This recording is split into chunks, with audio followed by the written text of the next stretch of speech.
সয়াবিনের প্রচুর রেসিপি হয়, আর আমার মনে হয় না এমন কেউ নেই যা সয়াবিন পছন্দ নয়। তো তারই মধ্যে একটা রেসিপি হলো সয়াবিনের টিক্কা মশালা কারি। তো চলো রেসিপিটা শেয়ার করি। তো এখানে আমি কিছুটা সয়াবিন নিয়েছি, যেটাকে গ্যাসে 5 মিনিট মতো একটুখানি অন করে গ্যাসের ফ্লেমটা অন করব 5 মিনিট মতো। তারপরে সয়াবিনটা দেওয়ার পর এটাকে গ্যাসের ফ্লেমটা অফ করে দেব। তারপর ঢাকা দিয়ে এটা আধা ঘন্টা রেখে দেব।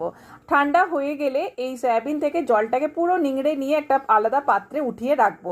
তারপরে কিছু বেসিক মশলা, যেমন হাফ চামচ মতো ধনে গুঁড়ো, 1 চামচ কাশ্মীরি লঙ্কার গুঁড়ো, 1 চামচ জিরে গুঁড়ো, 1 চামচ ধনে গুঁড়ো, 1 চামচ সবজি মশলা আর হাফ চামচ মতো গরম মশলা, 2 চামচ মতো এখানে দই, ফ্যাটানো দই, আর 2 চামচ মতো বেসন আর 1 চামচ মতো সর্ষের তেল দিয়ে মাখিয়ে নেব।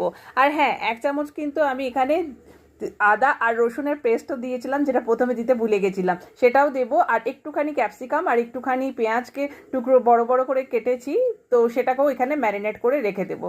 এবার একটা পেস্ট বানাবো, তো তার জন্য 1 টুকরো আদা, ধনে পাতার যে ডান্ডিগুলো সেটা নিয়েছি, আর অল্প পরিমাণে পেঁয়াজ, আর একটা টমেটোর হাফ পোর্শন নিয়েছি, আর 4-5টা রসুন নিয়েছি, আর 2টো লঙ্কা নিয়েছি। এবার এটাকে একটা স্মুথ পেস্ট বানিয়ে নেব। এবার আমি একটা কড়াই চাপিয়ে দিয়েছি, তাতে একটু সর্ষের তেল দিচ্ছি সামান্য। যদি ননস্টিকের কড়াইয়ে করো তাহলে কিন্তু আর তেল না দিলেও চলবে। তো এবার ওই ম্যারিনেট করা যে সয়াবিনটা সেটা এখানে অ্যাড করে দেব। তারপরে এটাকে 7 থেকে 8 মিনিট মতো একটু ভাজবো। তো ভাজা হয়ে গেছে, দেখো কি সুন্দর লাগছে না দেখতে। এই স্টেজেও কিন্তু এটা খাওয়া যায়, আর অন্য সময় আমি এভাবেও বানিয়ে খাই, তবে আজকে আমি এটাকে গ্রেভি বানাবো, তো সেই জন্য সয়াবিনটাকে উঠিয়ে রেখে দিলাম। এবার ওই কড়াইতে একটু সর্ষের তেল দিলাম, আর একটু গোটা গরম মশলা দিয়েছি। তারপরে ওই পেস্ট করেছিলাম সেটা এখানে দিয়ে দেব, আদা রসুনের পেস্টটা। আর এখানে পরিমাণ মতো হলুদ আর পরিমাণ মতো নুন দিয়েছি। তোমরা চাইলে এখানে একটু কাশ্মীরি লঙ্কার গুঁড়ো অ্যাড করতে পারো।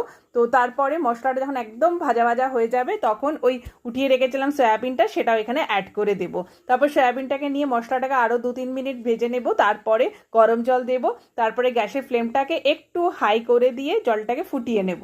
তারপর নামাবার আগে একটুখানি ধনে পাতা আর একটু গরম মশলা দিয়ে নামিয়ে নেব। ব্যাস রেডি সয়াবিনের টিক্কা মশালা কারি। দারুণ খেতে হয়, দারুণ স্বাদের হয়। তো আশা করি রেসিপিটা তোমাদের ভালো লাগবে। তো আবার দেখা হবে অন্য একটা ভিডিওতে।